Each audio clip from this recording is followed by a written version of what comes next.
What's going on, everybody? This is Chris from AppSumo, and today I am so excited to be talking with Brandon Turner of BiggerPockets. Brandon, thanks so much for hopping on. Oh, thank you so much. I'm always happy to talk about really anything, real estate, entrepreneurship, living in Hawaii. It's all good. It's all the Man, stuff. looking forward to getting into that. For people who don't know, I will give a quick run through of you. So Brandon Turner is the author, entrepreneur, and active real estate investor with more than 500 rental units. He's the vice president of BiggerPockets, co-host of the BiggerPockets podcast with nearly 100 million downloads, and author of 4 top-selling real estate books, one of which I have right here. Brandon has also been featured in numerous online and print publications like Forbes.com, Entrepreneur.com, and Money Magazine. Wow, what a crazy past that you've had that I would love to kind of hear you expand a bit more on your background and what brought you into real estate. Yeah, sure. Yeah, I mean, for me, actually, it comes down to I wanted to backpack Europe. Like, that's where all this started. By the way, don't mind the birds chirping in the background there. You get used to it living in Hawaii, but like they just chirp constantly. I was sitting in church, actually, of all places in the world. Like, I'm not paying attention at all because that's what you do when you're 20 years old. And I was with a friend, actually. And somehow my mind just got to like, wouldn't it be cool to backpack Europe? And I never even thought about that before, ever. I just all of a sudden I was like, wouldn't that be cool? And I sat there for like 20 minutes just thinking about how cool that would be. And then thinking, wait, I'm a broke 20-year-old with a ton of student loan debt and credit card debt and a job that makes $8 an hour. You can't backpack Europe. Like, that's just not a thing. And so then I started thinking, well, how would I do that if I could do it? And at the time I just actually bought a house because I lived in this super cheap area. I could buy a house for 70 grand. I think I paid 79 for my house. And so it was cheaper than renting. And I was like, well, I guess I could fix up my house and sell it and maybe make enough money to be able to go backpack Europe. And so I sold my house, and then I ended up proposing to my wife and ended up using the money for marriage instead. So I didn't actually get to go backpack Europe for the summer, but or for a year like I wanted. But that's got me into real estate, and I was like, dang, that's good money. I made like 20 grand. So that's how it started.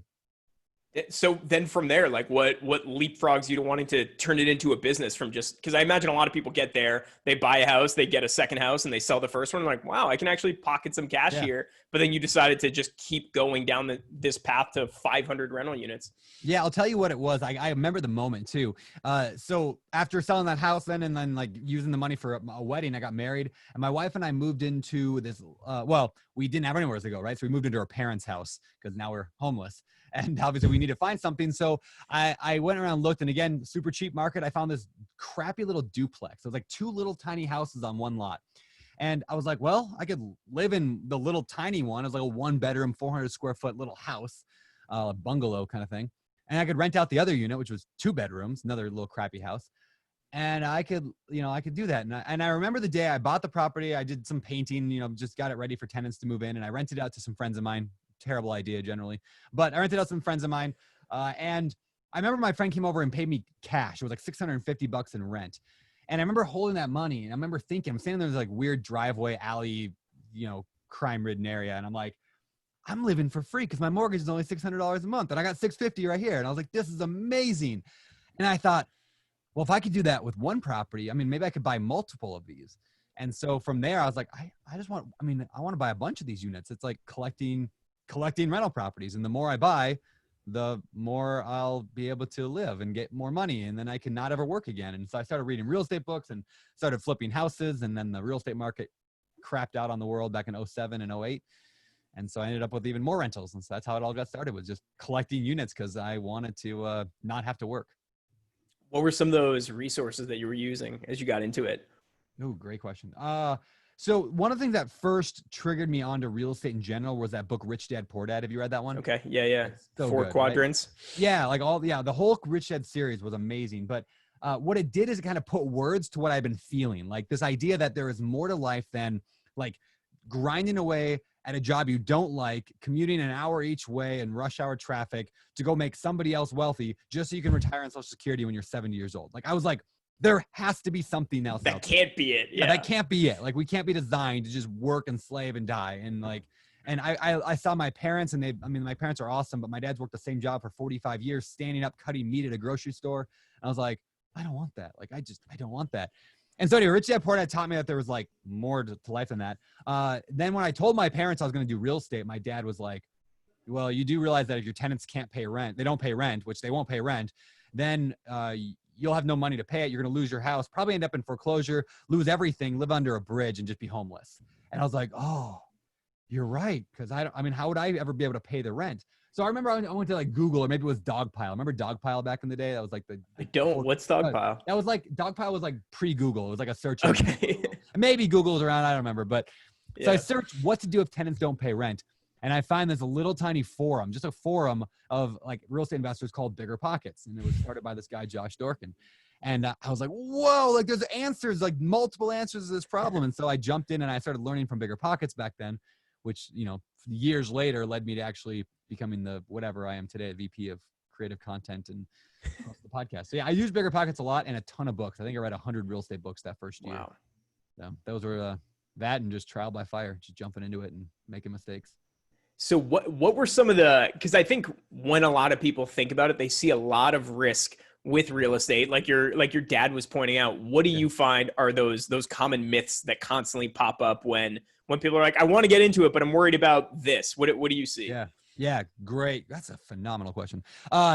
Number one, people think that you have to have a lot of money to invest in real estate, which the truth is, I mean, there's a lot of money involved in real estate, but it's not doesn't have to be your money. In fact, like you can buy a house today. Like my favorite way to get into real estate is like buy a duplex, live in half of it, and rent the other half out. You can get a loan that the government subsidizes for 3.5% down. So a $200,000 house, you're paying what, like $7,000 plus a few thousand in closing, like $10,000. You could buy a nice duplex in most areas for $200,000, or triplex or fourplex. Super easy. Like for, you know, if you've got 10, 15, 20 grand, you can easily get into real estate.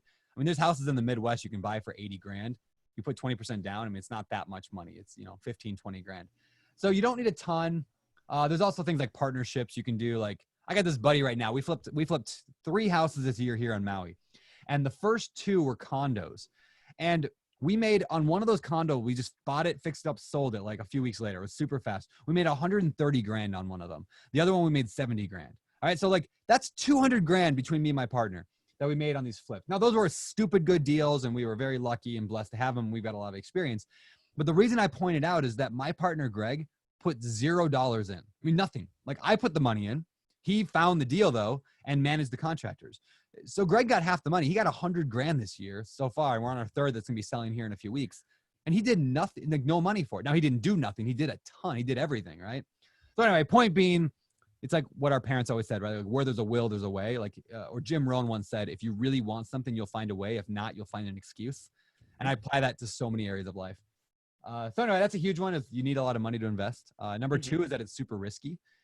You know, I think is risky is when you have a job that, you know, that easily they could just say, you don't have a job anymore. Like I got buddies who work in the property management business for vacation rentals. And like overnight, 3 months ago, right, their entire business went illegal. Like you just can't rent Airbnb in Hawaii anymore because of the COVID thing. And it's like, that's risky to me is having a job where all of a sudden you can just get canned like that. What's not risky is when I have, you know, dozens or hundreds of rental properties and I have a good system for managing them. And at any given moment, some people are going to be bad and not pay.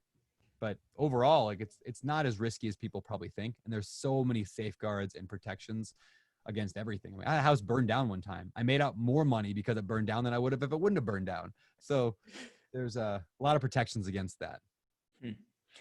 Can we talk about leverage? Because that seems to be an area that people will get in over their head with it. What is leverage when it comes to real estate? And then what is maybe the advantages as well as the risks with that?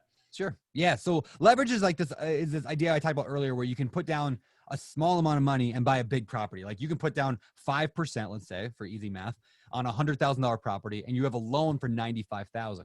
So people get worried about that. And there's a lot of Dave Ramsey fans out there. And I'm actually a big Dave Ramsey fan. Dave Ramsey is ultimately opposed to all debt whatsoever, especially like rental properties should only pay cash.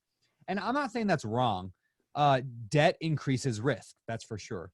That said, I learned how to invest in a down market, right? 07, 08, 09, 10, 11, 12, when things were just like crazy. And we got to see what over leverage does. So back in 05, 06, they were like, you have a pulse? Great. We can give you a mortgage for 125% of what it's worth, right? $100,000 property, you can take out a loan for 125,000. Now you're underwater, like you're upside down, you're underwater. Like if something goes wrong, like, oh, the economy collapses, now you're in big trouble, right? So I'm not a fan of over leverage. I'm a fan of like smart leverage, which means that every month my tenants pay way more rent than what my mortgage is. And I'm not talking about like a little bit more, but like way more. So I can still pay for repairs and maintenance and hire a property manager and all those expenses and have money to set aside for the day that the tenant does lose their job and have to evict them, which is really rare, but it does happen. If they just want to be a jerk and not leave. And like those things happen, right? But as long as you like are smart and you know what you're doing going into it, which means you educate yourself, you can offset a lot of those risks. So leverage is not necessarily bad, but it does increase your risk. So you offset the risk of leverage by education and by buying good deals. So you talk about in the book, I guess, another one of the myths of needing to fix a toilet at 2 a.m. and just like the investment of time and the constant upkeep. Can you address that? Yeah. I mean, if you really want to fix toilets at 2 a.m., you can do that. I mean, think of any business whatsoever. And this is where I think their big misconception is that everybody can understand a guy buying a McDonald's and then hiring a bunch of teenagers to run the systems. Everybody gets that. They're like, oh yeah, that sounds like a cool thing. But for some reason, when they think real estate, they think I got to go change a toilet at 2 a.m. But like, why not apply the process and systems that you would apply to a McDonald's to owning a business, which is rental properties, and have somebody else that changes toilets at 2 a.m. or change it the next morning and have a contract, plumber go and take care of it. So it's one of those things that there are a lot of landlords out there who change toilets at 2 a.m.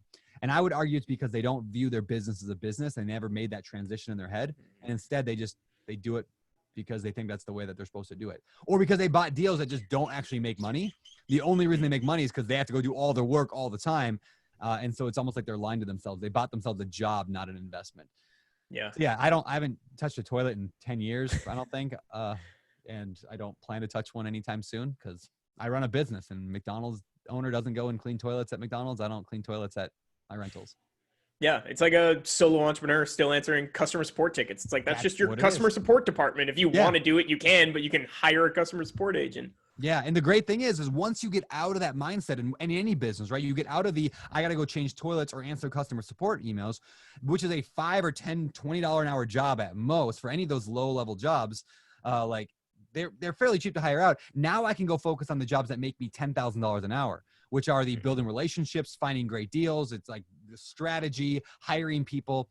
Those are $10,000 an hour jobs, where if you just work for a few hours at the really high valued jobs, like that high leverage jobs, like that's where your business takes off. And that's really the last couple of years, especially in my business, that's what I've seen is the more I get out of the minutia, the more I get other people onto that, the more I can focus on big picture. That just applies to every business of all time.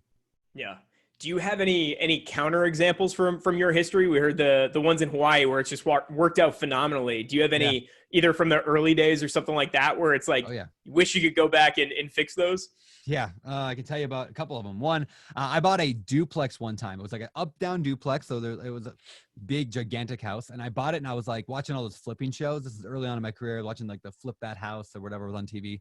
And I was like, I want to flip this house. That'd be fun.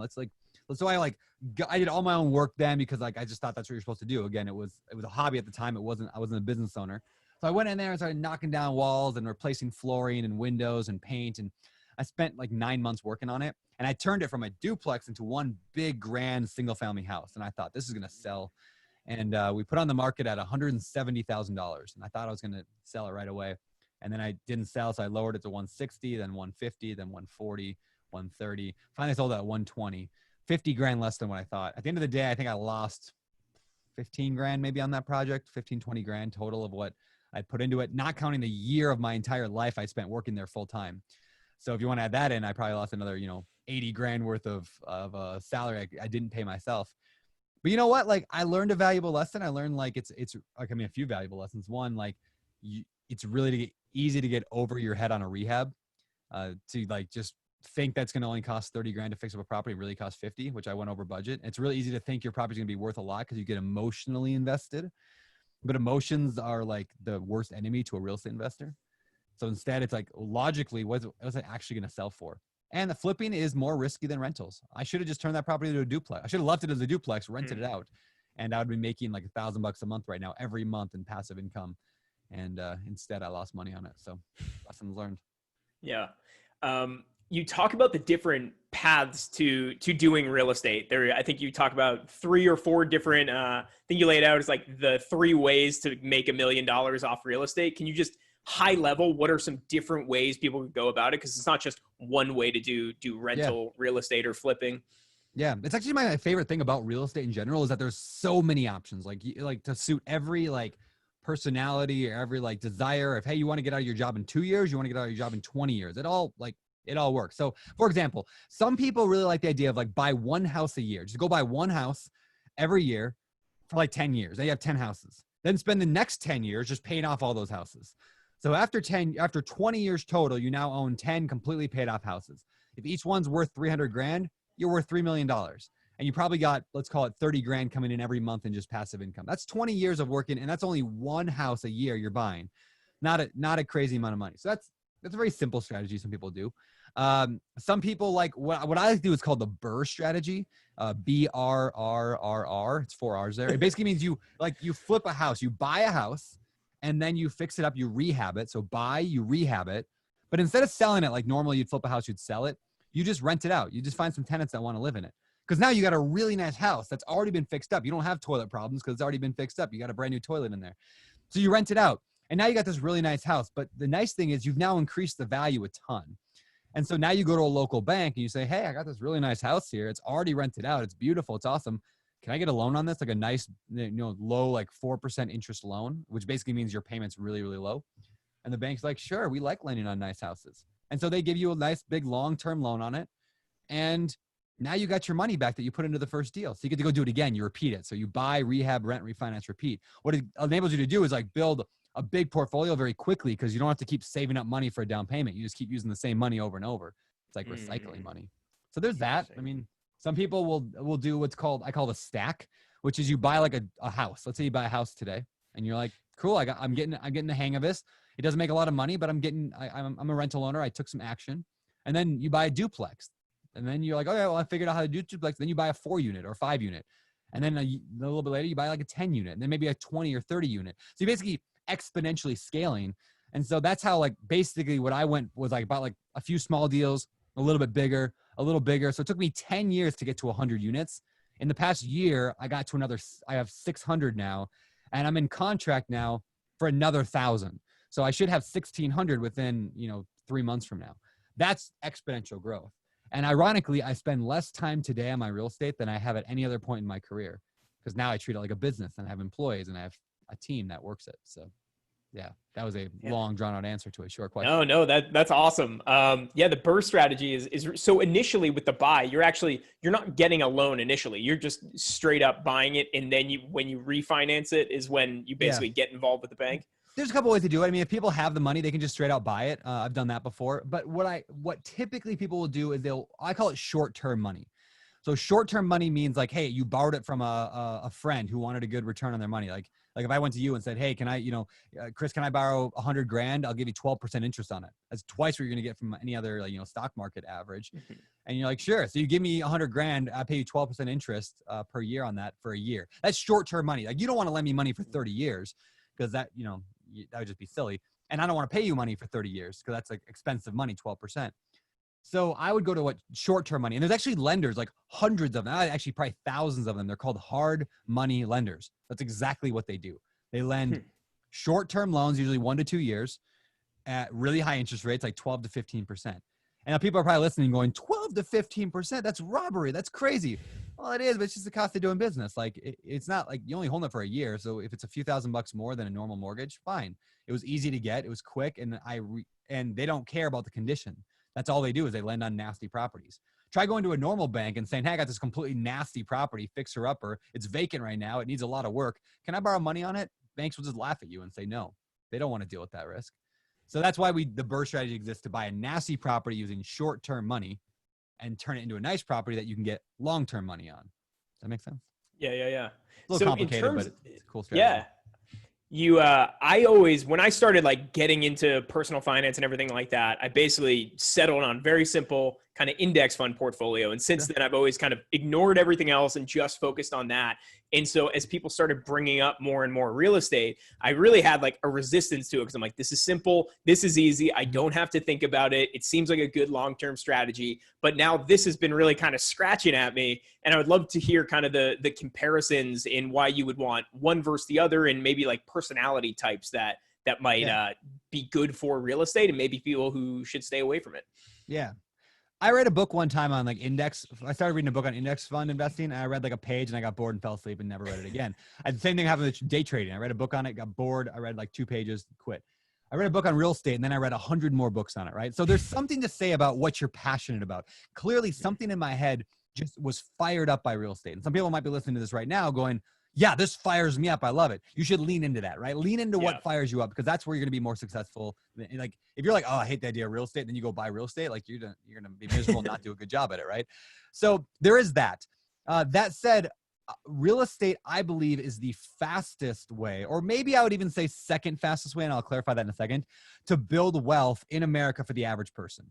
Like I believe anybody in less than 10 years could build $1 million net worth working a few hours a week at the real estate business. It's not a terribly difficult thing. I mean, it took me 7 years to quit my job, like financial freedom where, I can pay my bills. It took me 10 to become a millionaire.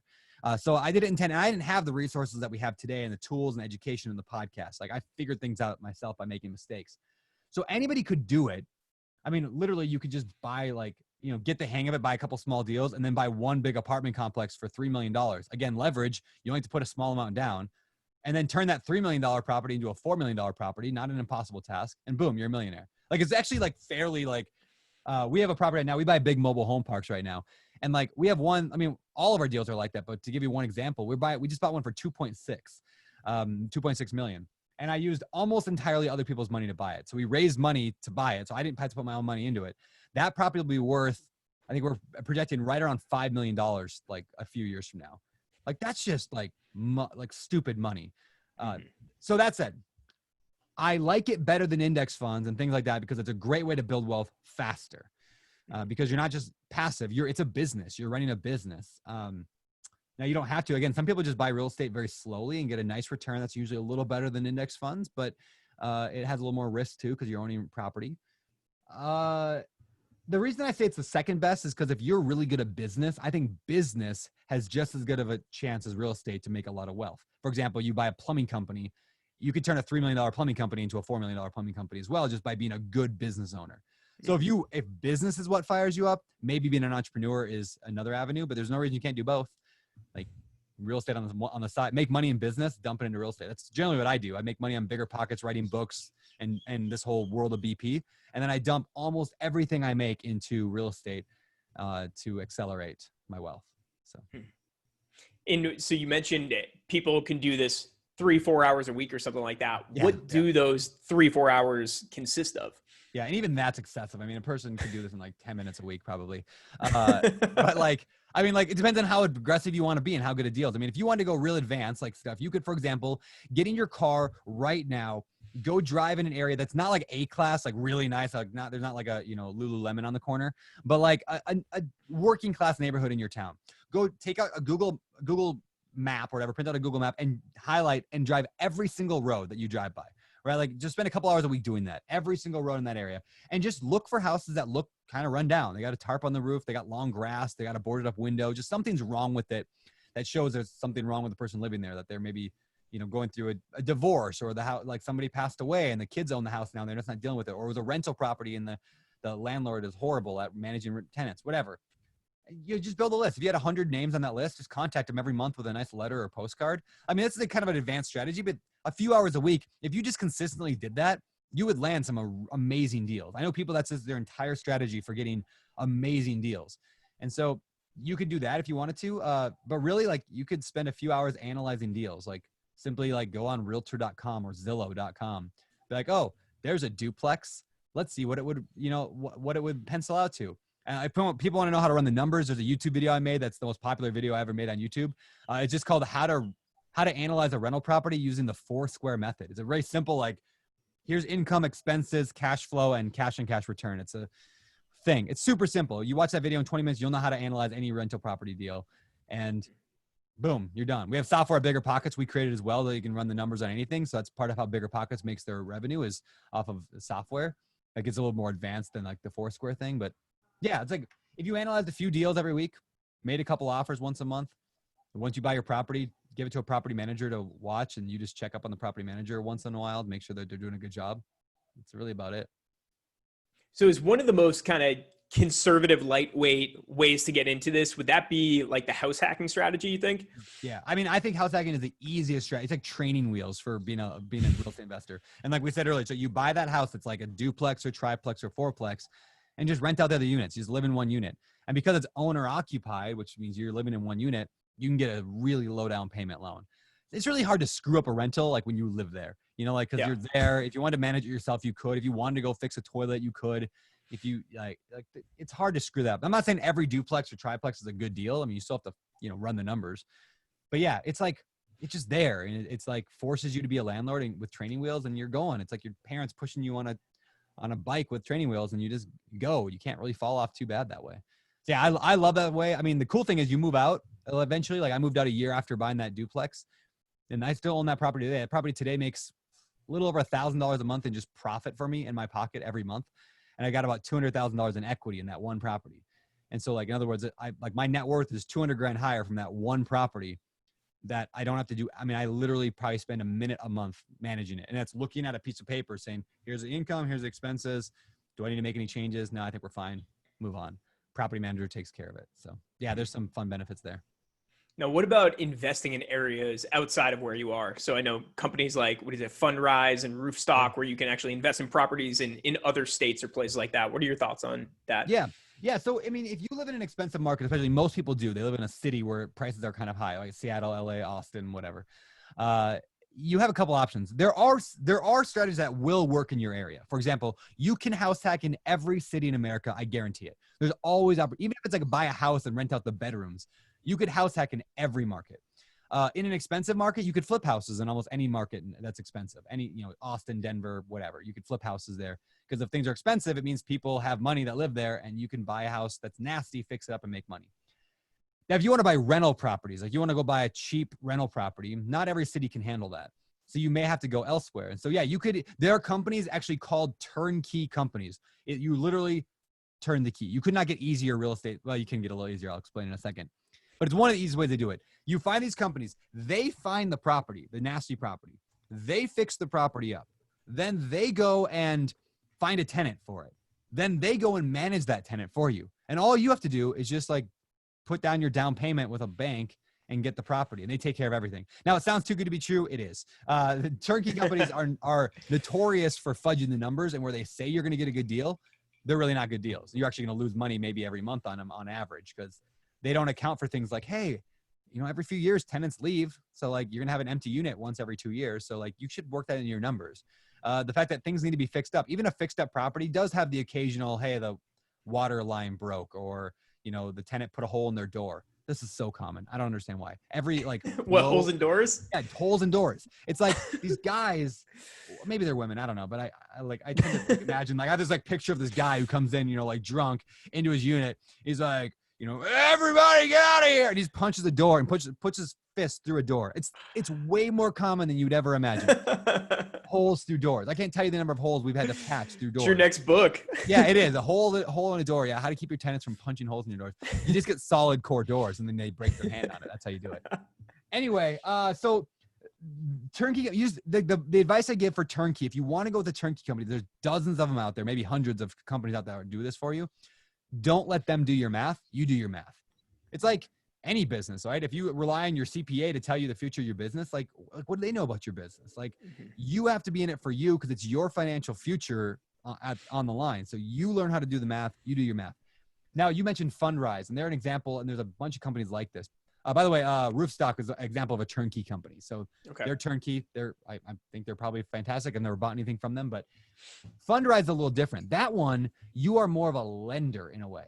So somebody else is flipping a house. Let's say I mentioned earlier, I borrow 100 grand from you to do a house. That's kind of what Fundrise is you can invest in real estate, but what you're really doing is putting your money into a deal that you are almost like a lender for it. Like you own a small piece of the deal or you are literally lending money and a bunch of people are putting their money together so somebody else can buy a real estate deal and go and flip it and make money. And you're just making an interest rate. So those can be a great way to get your feet wet. You're probably not going to get a huge, humongous return and retire in 2 years because you bought Fundrise necessarily, but it's a good way to get kind of into the business. So in terms, you mentioned how you got in in 2007. And I imagine a lot of people, that's kind of the fear, is getting in at the top of the market and then having the value of your property drop. And people think the same thing with the stock market. If I invest now and then we have this big crash coming up. So, I mean, how do you talk to people about that? Or what is the stability of real estate over stocks, or just the stability in general, and how should they think about it?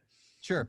When we compare like stocks again to like real estate, one thing we need to like, and I should talk more about this because it's actually a really interesting thing. You know, dividends, right? If you have stocks, you get dividends, which is like payout. It's basically cash flow. You get money from your stock, and typical dividends are really small, like 1% a year, 2% a year. They're not usually that high. And where you make most of your money is the stock going up in value over time. Well, in real estate, you get, like, ideally you buy a good property. Your dividend is your extra money you get to keep every month. And I get like way more than you'd ever get from stock. So first of all, when I buy rental property, that's what I'm buying for, is cash flow. It's extra money. It's the dividends from owning that rental property. So honestly, I don't care what the market does because I'm still getting cash flow. I mean, rents rarely drop. They could drop a little bit in some markets, especially. They could drop, especially COVID's seen a few markets drop. A lot of markets are going up. So which is why we want to make sure there's good cash flow. Like if you buy a property that breaks even, now you're putting yourself at risk, right? Because if the rents drop, now you're going to be losing money. So you don't want that. You want to be making a few $100s per unit. Let's say that you buy a duplex. Yeah. If you're making $300 or $400 a month in just pure profit, if rents dropped a little bit, I'd probably be okay. So first of all, there's like this tremendous like benefit of real estate. As long as you have like a nice fixed mortgage for a long time, like your loan just goes on for 30 years. I don't care what the market does. It can go up and down. In fact, I hope it goes down generally, because then I can buy more stuff. So when it goes up, then my net worth increases. So you get cash flow to survive through the ups and downs. But real estate, I mean, 20 years from now, 30 years from now, do I care if real estate drops 10% over the next year? Not at all. Because it's going to be worth 3 times what it's worth today, 20 years from now. That's just the nature of inflation. I saw a graph the other day. Actually, yeah, I have it right here. I can't show you because I screen thing, but like it shows the amount of money that the US government is like dumping into the economy over the past, like since basically 2002, but most of it since about 2008. Like it's shot, like the graph looks like this, and then it just goes, whoom. If you just Google like the US monetary supply, you'll see what I'm talking about. The government's printing so much money right now that like, what does that do to an economy? It eventually triggers inflation. What's inflation? It means that the price of things go, sky high. So milk is going to cost more money eventually. Houses are going to cost more money. Rents are going to cost more money. But you know what doesn't change? My mortgage payment, because I have a fixed mortgage. So if I'm paying $1,000 a month for my mortgage payment and rent goes from $1,200 to $2,500 over the next few years, I'm still paying $10,000, which means real estate gets better every year. Like as the market goes up over time, it gets better and better. So I don't care about little dips in the market right now. In fact, I look forward to them.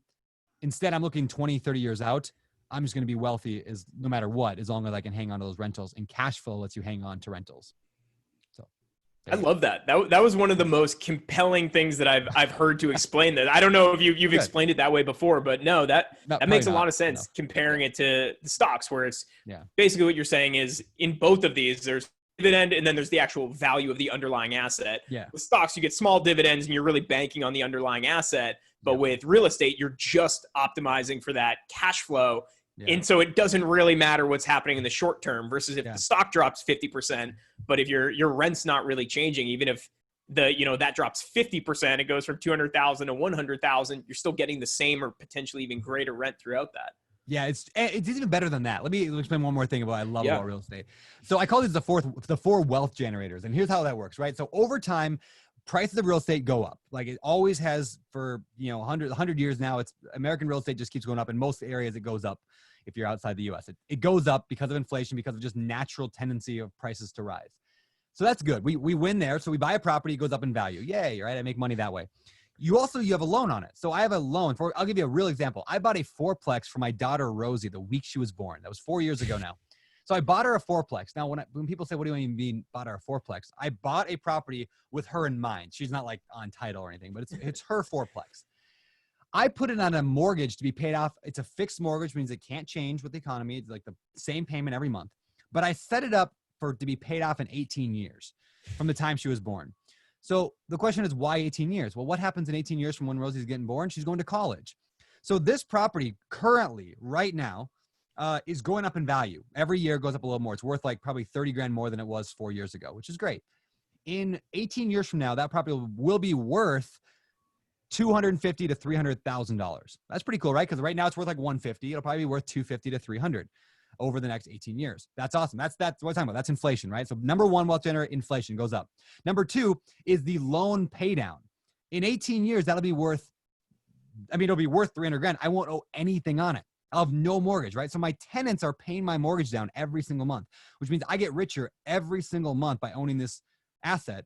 But I'm not paying that debt down. My tenants are paying that down, right? So if I did nothing, imagine you own a rental property that made no money, but if nothing else, you just paid it off over time, you're getting wealthy, right? Just by doing that. If you broke even in every single avenue of that property, but at least you paid off the mortgage, you're making money. So that's the loan pay down. It's awesome. Number three, I make almost $1,500 every month in cash flow right now.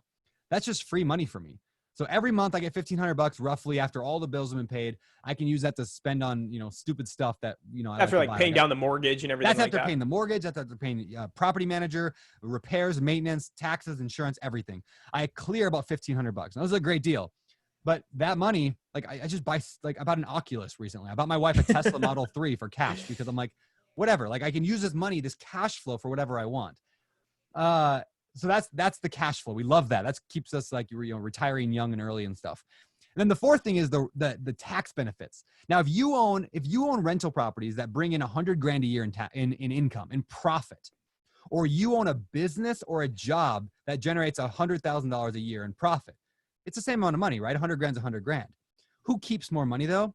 Guaranteed, I as a rental property owner, and I don't want to go into why this is, but I would likely keep all 100,000 and pay no taxes on that. A business owner is going to pay self-employment tax plus regular taxes plus everything else, and they're going to probably keep 60 grand. So with real estate, you get the prices going up in value over time. You get the loan getting paid down. You get cash flow every single month, and you get the benefit of not paying taxes on that money, so you can reinvest it in more deals. So your money's worth way more. And all of that combined just makes a really cool investment, which, and like with my daughter's fourplex, she'll have a $300,000 property that we'll owe nothing on. And she can do whatever she wants with that at that point. She can start a business with it. She can go to pay for 4 years, 8 years of college for that.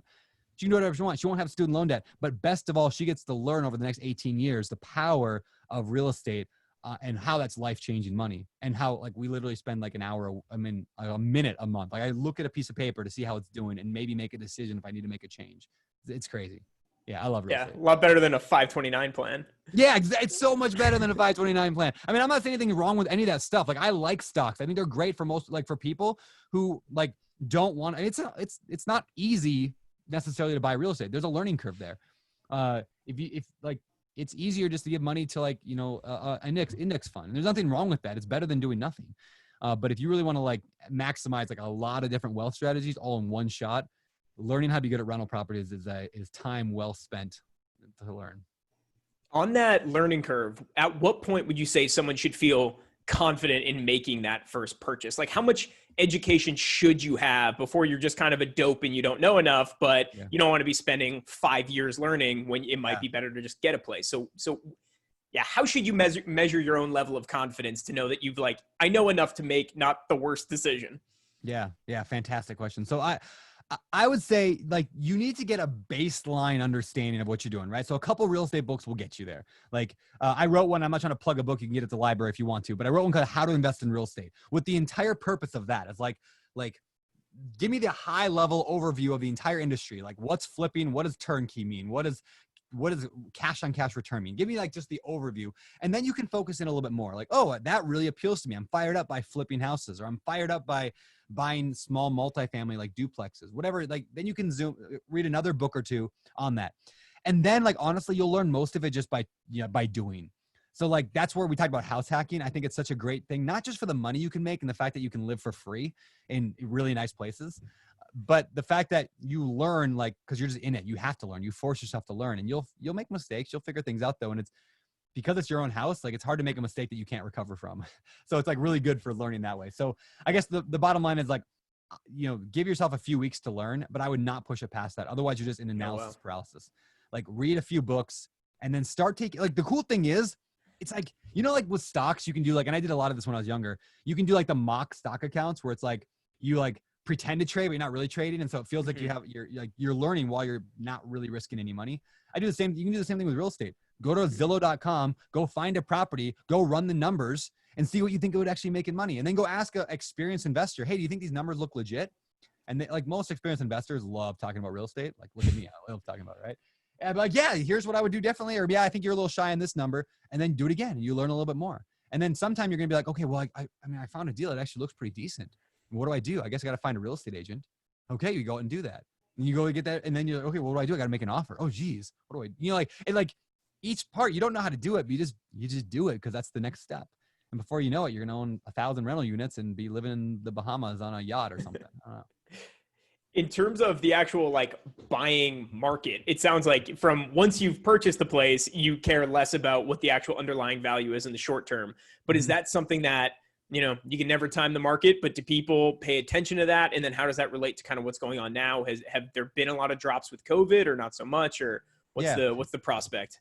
Yeah, overall, there's not been a lot of drops with COVID. I mean, there are select markets where it's getting hit harder. But even like in Maui right now, I think we're at like 50 or 70% unemployment right now. It's crazy because everybody in Maui works in the hotel industry. I mean, in the tourism industry, right? So we're getting hit hard here. Prices haven't dropped at all here. It's crazy. They've actually gone up. So I like to use the analogy, first of all, right now during COVID stuff, of, you know, like Roadrunner, like the Wile E. Coyote and Roadrunner cartoon, right? Like there's always like this trope in a lot of cartoons, but especially this, where the creature like runs off a cliff. Like Wile E. Coyote is chasing the Roadrunner and he runs off a cliff and he's still running in midair and he doesn't realize he's over just a bottomless pit, right? So he's just like running. And then all of a sudden he looks down and realizes it, and then he falls. I think that's where we are right now. We are all over this like cliff, right? Like there's nothing supporting the economy at all right now.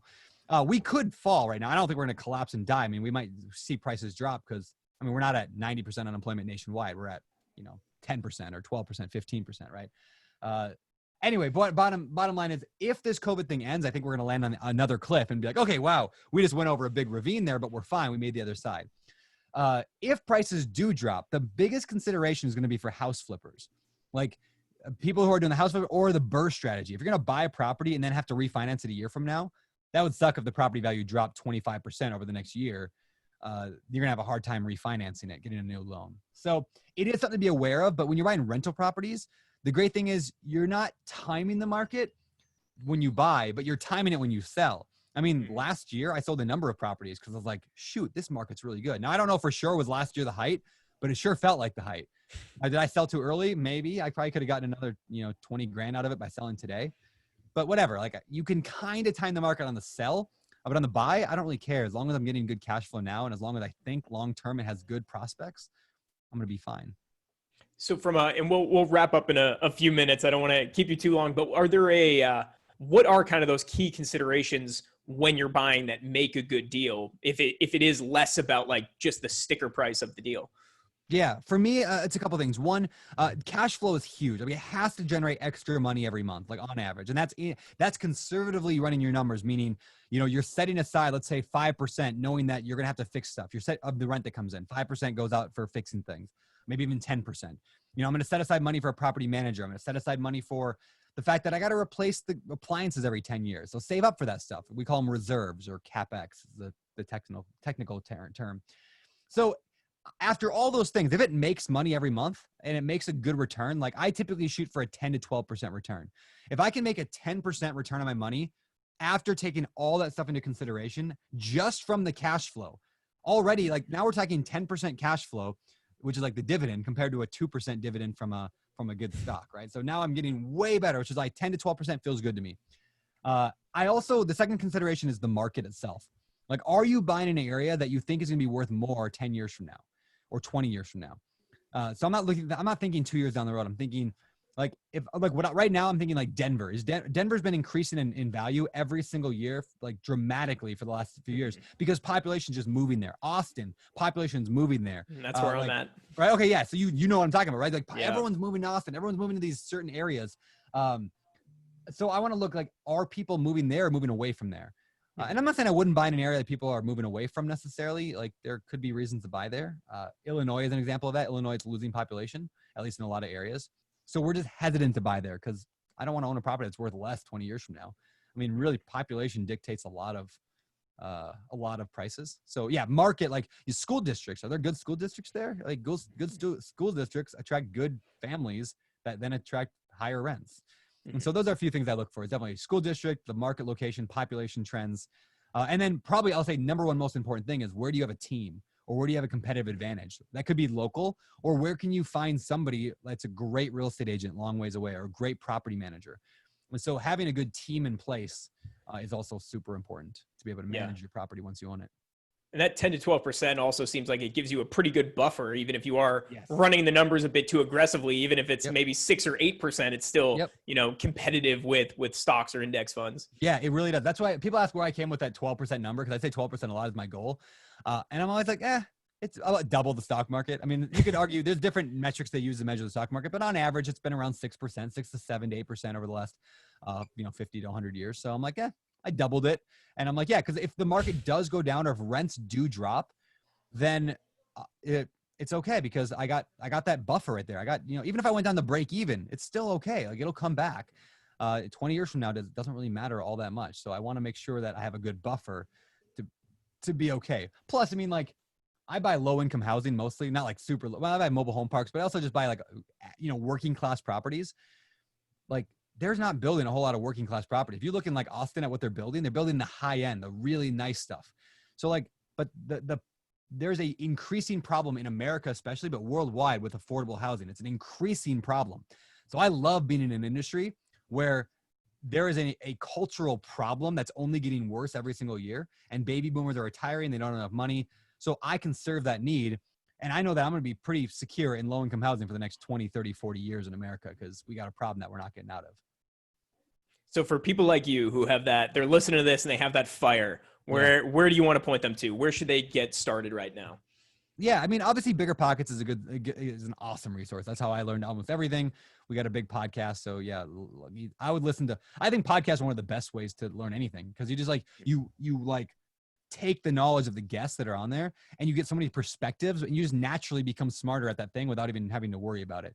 So I'd go there. I post a lot of stuff on my Instagram. I'm like a 13-year-old girl when it comes to Instagram. So like, follow me on Instagram. That's Beardy Brandon. But I would check out BiggerPockets for sure. Awesome. Well, Brandon, thank you so much. This was super cool for me. I think people are going to get a ton of value out of it, and really appreciate you taking the time. Well, thanks, man. I really appreciate it. This is awesome. Yeah, I'll talk real estate anytime, day or night. It's my passion. It's my fire. So awesome. Well, have a safe trip that you have coming up, and thank you very much. Really appreciate it. And everyone on here, appreciate you guys checking out, and we'll talk to you all soon. Thanks, Brandon. Appreciate it. Bye.